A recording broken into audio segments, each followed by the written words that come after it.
Hi guys, pharma D regular और pharma D post बैक्लूरेट, इसमें से आप कौन सी डिग्री कर रहे हो और आज हम देखने वाले हैं कि इनमें से कौन सी डिग्री ज़्यादा अच्छी होती है।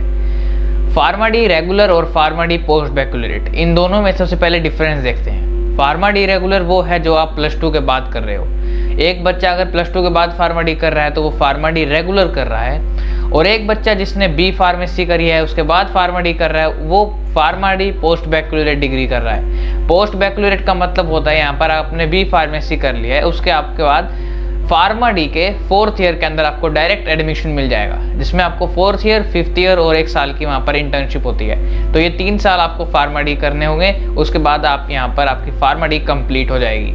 अब उस बच्चे ने जिसने फार्मा डी +2 के बाद करी है उसके 6 साल में फार्मा डी कंप्लीट हुई है, लेकिन उस बच्चे ने जिसने बी फार्मेसी के बाद फार्मा डी करी है उसके 4 साल बी फार्मेसी के और 3 साल फार्मा डी के लगे हैं। इसमें हम टोटल करें तो ये 7 ईयर्स हो जाते हैं। 1 साल उसने एक्स्ट्रा पढ़ाई करी है फार्मा डी रेगुलर से।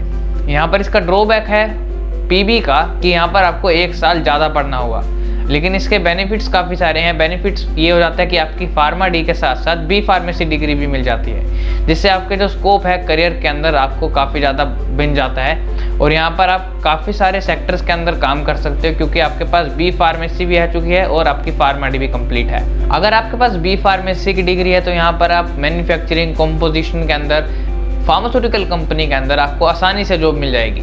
लेकिन अगर आपने फार्मा डी करी है तो यहाँ पर आपको क्लिनिकल, पेशेंट थेरेपी और कम्युनिटी मेडिसिन के अंदर यहाँ पर ज़्यादा रोल होता है फार्मा डी का, जबकि फार्मास्यूटिकल इंडस्ट्री के अंदर बी फार्मा या एम फार्मा को प्रायोरिटी दी जाती है। जिस बच्चे ने पोस्ट बैक्लूरेट करी है, पीबी डिग्री करी है, तो उसको यहाँ पर B pharma plus pharma D, B pharma में आपकी फार्मास्यूटिकल इंडस्ट्री और फार्मा डी में आपका यहाँ पर क्लिनिकल और हॉस्पिटल वर्क, दोनों के अंदर ही उसको काम मिल सकता है। तो इसकी मदद से आपका जो स्कोप है वो बढ़ जाएगा। कुछ बच्चे ये भी कहते हैं कि इंडिया के अंदर पीबी ज़्यादा अच्छी है क्योंकि यहाँ पर अभी स्कोप इतना ज़्यादा नहीं है फार्मा डी का, तो आप बी फार्मेसी करके आपको जो कुछ जॉब्स मिलती हैं आप उसके अंदर एंटर कर सकते हो। लेकिन यहाँ पर समझने वाली बात ये है दोस्तों कि यहाँ पर आपको 1 साल एक्स्ट्रा पढ़ना पड़ रहा है। ये डिपेंड करता है आपके ऊपर कि आप किस डायरेक्शन में जाना चाहते हो। +2 के बाद फार्मा डी कर रहे हो 6 साल की, या +2 के बाद आप बी फार्मा कर रहे हो 4 ईयर की और उसके बाद आप फार्मा डी कर रहे हो 3 साल की। दोनों ही ऑप्शन सही हैं, कोई भी ऑप्शन ऐसा नहीं है कि मैं किसी को भी कंपेयर नहीं कर रहा कि फार्मा डी,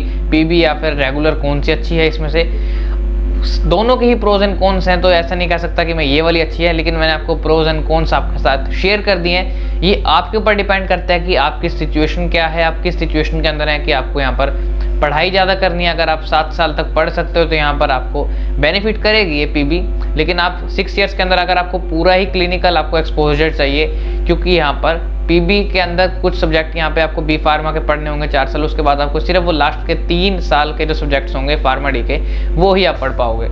जबकि आपको अगर रेगुलर में जाते हो तो फार्मा डी आपको स्टार्टिंग से ही वो सब्जेक्ट्स आपको पढ़ने होंगे 4 साल तक, उसके बाद अब 3 साल भी आप वो पढ़ोगे।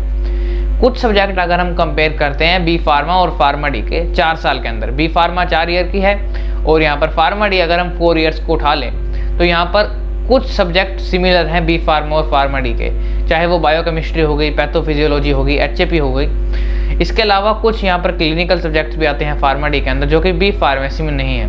तो ये आपके ऊपर डिपेंड करता है कि अगर आपका पूरा इंटरेस्ट क्लिनिकल के अंदर है तो आप रेगुलर पे जा सकते हो, लेकिन अगर आपका इंटरेस्ट कंपनी के अंदर काम करना है, इंडस्ट्री में भी काम करना है, साथ में क्लिनिकल का भी है, तो आप ये दोनों कर सकते हो, जिससे आपको दोनों ही अपॉर्चुनिटीज़ मिल जाएंगी। दोस्तों इसके ऊपर आपके क्या थॉट्स हैं कि पीबी होनी चाहिए या फिर रेगुलर अच्छी होनी चाहिए? आप क्या कर रहे हो और आपके इसके ऊपर क्या थॉट है कि कौन सी अच्छी है, रेगुलर या फिर पीबी?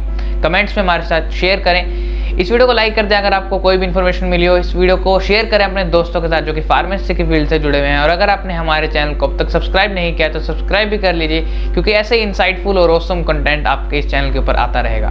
तब तक के लिए धन्यवाद।